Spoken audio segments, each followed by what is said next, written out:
So Ocrevus is a really interesting new medication to help patients that have multiple sclerosis. It works on one specific part of the immune system, the B cells. So there's a lot of different types of immune cells that make up our bodies and makes up our immune system. Ocrelizumab, again, is a monoclonal antibody directed against B cells, a component of the immune system that is prone to attack myelin and brain and central nervous system components in the MS patient. The B cells carry a particularly important role in kind of the overall long-term health of our immune system. Not coincidentally, though, it is also part of the immune system that goes haywire when somebody has MS. Ocrelizumab was tested in a group of patients with primary progressive that included mild disability to moderate disability. And moderate disability meaning that they needed aid in ambulation. Ocrelizumab was efficacious in the primary progressive trial. It showed efficacy by decreasing rate of progression by 24% compared to placebo. The primary progressive patients that participated in the study with Ocrelizumab experienced more gradual deterioration over time, so the progression was less. And so when we think about it in terms of, can it prevent attacks of MS, these relapses? The answer was yes. Can it help reduce MRI activity? That answer was a resounding yes. Can this medicine help slow down the natural history of primary progressive MS? So since there was no FDA-approved treatments for primary progressive MS, that was a placebo-controlled study, meaning that patients for the duration of the study had a chance to either get Ocrelizumab or placebo, and then the question was, which group did better? And the answer, thankfully, for the first time in an MS study, is that the primary progressive patient that received Ocrelizumab did better than the natural history of the disease, i.e., those that received placebo, at slowing down this sustainment of disability that we know that can accumulate.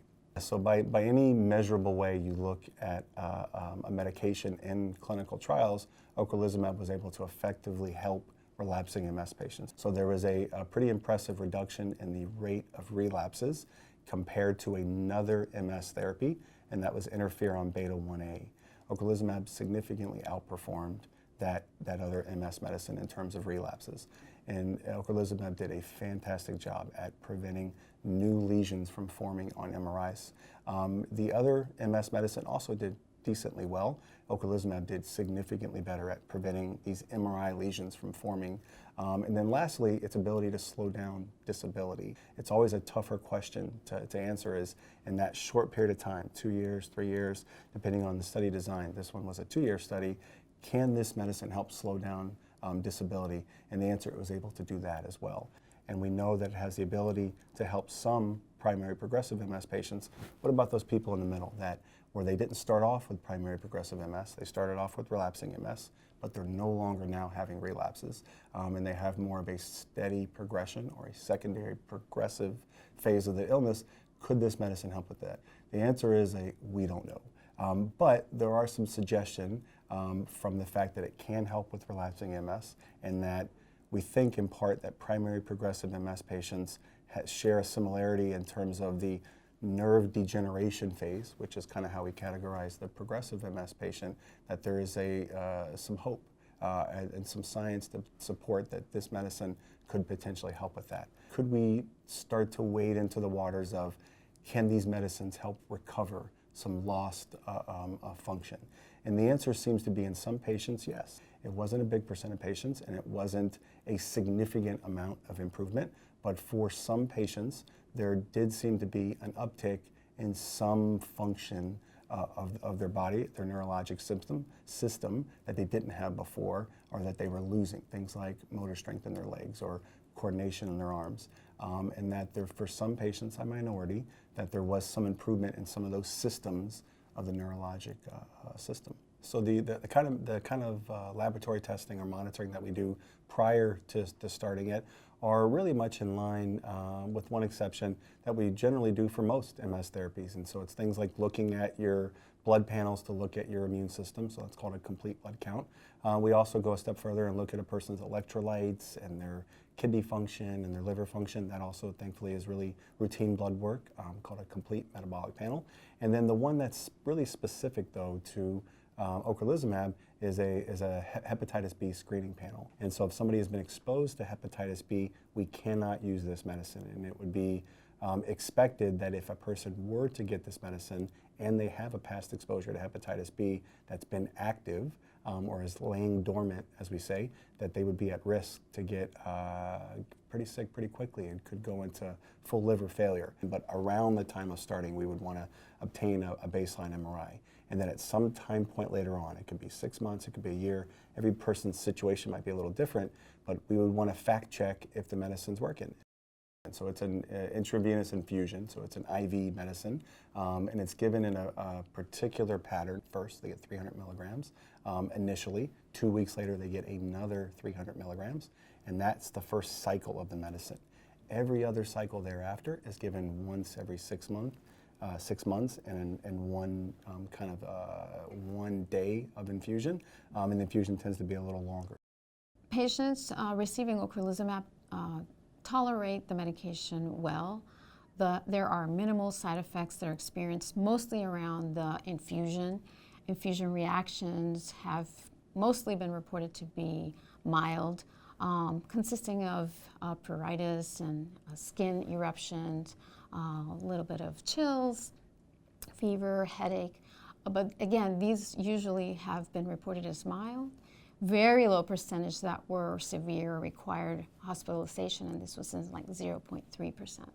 And so there are pre-medications that we give that we know that absolutely can help prevent some of the infusion-related reactions that we saw occur in the clinical trials and that we would expect to occur with the use of this medicine, and that with the use of the pre-medications, things like diphenhydramine, methylprednisolone, these are medicines that are kind of like antihistamine medicines or steroids at low doses, can really help with some of the preempting and kind of preventing some of those side effects from happening, or if they do start to happen during the infusion, help patients tolerate the infusion better. The second phase that we have to kind of talk to patients about is the monitoring for infections. And it can happen at any point in between the 6 months of break that happens between infusions. In the studies, though, there was some suggestion that it might cluster a little earlier on. Ocrelizumab very clearly falls into that realm of an immunosuppressive medicine by design. That's what it does. It knocks down or suppresses one part of a person's immune system. So when you leave alone big parts of the immune system, a person can still stay healthy and fight infection. But what we've learned from the clinical trials is that there are higher rates of infection, particularly things like upper respiratory infections, so sinus infections, these types of things, lower respiratory infections, things like cold symptoms and pneumonias. These things can happen, and they happen anywhere from 30 to 40% of patients in the studies at varying time points. What we typically counsel patients on is keeping us updated, in that when you're on this kind of medicine and when you're starting it for the first time, to be hypervigilant or hyper aware of infectious symptoms. So runny nose, fever, cough, chills, things that we always want our patients to keep us updated about. We particularly want to be updated about when it comes to these newer medicines that perhaps have a stronger impact on the immune system, because we might need to consider the idea of intervening. Is there a time period or a length that we should be using this medicine, whether it's 2 years, 5 years, is it 10 years? And that for some patients, should there be a stopping point? And if so, why? And so that kind of tough question, ongoing, unanswered question is being evaluated.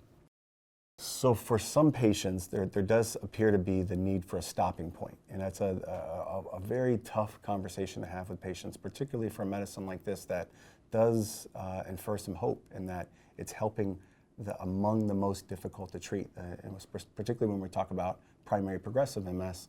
But there does need to be some, again, that tempered optimism or some reality in terms of what are we hoping to see. Is there something that we can point to and say, this is having a treatment effect? And if the answer ends up being no, and for a real percent of patients it will be, then we'll have a very tough conversation about withdraw a treatment, and then we'll weigh the pros and cons about what that would be versus continuing the medicine. And then lastly, and the most difficult part of this medicine, and really it's one of these time will tell kind of answers, is that what are some of the long-term complications of this medicine, and how do we define that? It will be important to continue surveillance of PML, progressive multifocal leukoencephalopathy. Given that there has been one case reported, and it is a patient that had received Tysabri initially, therefore, with many patients switching therapies, this will be something to keep looking for. And so when you start suppressing or lowering parts of a person's immune system, it might increase their risk eventually for things like cancer. And so kind of given that longer term explanation and the things that we have to monitor for, I think the right way to put it in context for patients is to stress just how important cancer screening tests are. Pretty common question that's going to arise with Ocrelizumab is its relationship to use of vaccinations. The way in which this drug works is it affects the B cells. The reason to give the vaccine is that you need a healthy population of B cells to accomplish that task. The general recommendations now is that if somebody needs a vaccine, that you would want to give it at least 6 weeks prior to giving the Ocrelizumab infusion. Patients should not receive any live virus vaccines while receiving Ocrelizumab, such as the varicella zoster or shingles vaccine. And so what I would say in general is that if somebody is on one of the injectable medicines and their lab values were normal, I would feel comfortable transitioning those patients with very narrow time windows from one medicine to the other. We would expect that in most instances, the person that is starting on Ocrelizumab, that it would be safe to continue all of their other medications they're on for symptomatic treatments, their other healthcare conditions that they might have. And so what we've learned with this medicine from a decent amount of data up to this point is that it would be considered harmful in pregnancy. And so we have to counsel our patients about effective use of birth control prior to starting this medicine and for up to the full 6 months that we would expect it to work. Ocrevus was approved at the end of March 2017 for both relapsing multiple sclerosis and primary progressive multiple sclerosis. Soon after the approval, it became available and covered by many insurers. It was approved as a first-line therapy, meaning there is not a FDA requirement to be on another medication before you get Ocrevus. Insurers may have formulary restrictions, and that's based on each individual insurance company. But from a safety standpoint and from the FDA standpoint, there's no need to be on another type of medication first. So by and large, insurers are covering this medication, but there may be individual insurer restrictions on formulary. For many people, it does require a prior authorization, meaning that when the prescription is written, you can't just go to the drugstore or go to the infusion center and sit down and have the medication. It means that your insurance company has to review the evidence of why you're getting this medication and approve its use before you actually sit down for the infusion. With Ocrevus, there are really two parts to insurance coverage. The drug has to be covered, but the infusion has to be covered as well. This is required to be done in an infusion center, whether that be in a hospital or whether it be a freestanding clinic that provides infusion. There's nursing that's involved, and all of these procedures have a cost associated with them. Often an insurance company has a particular list of infusion sites that they're going to cover. And it's important to know that coverage and to have that all squared away before you are ready to begin the therapy. Sometimes in multiple sclerosis, symptoms are such or disability has occurred where someone needs 24/7 assistance, and they may no longer live in their home. They may live in a long-term care facility, or they may be in an assisted living facility.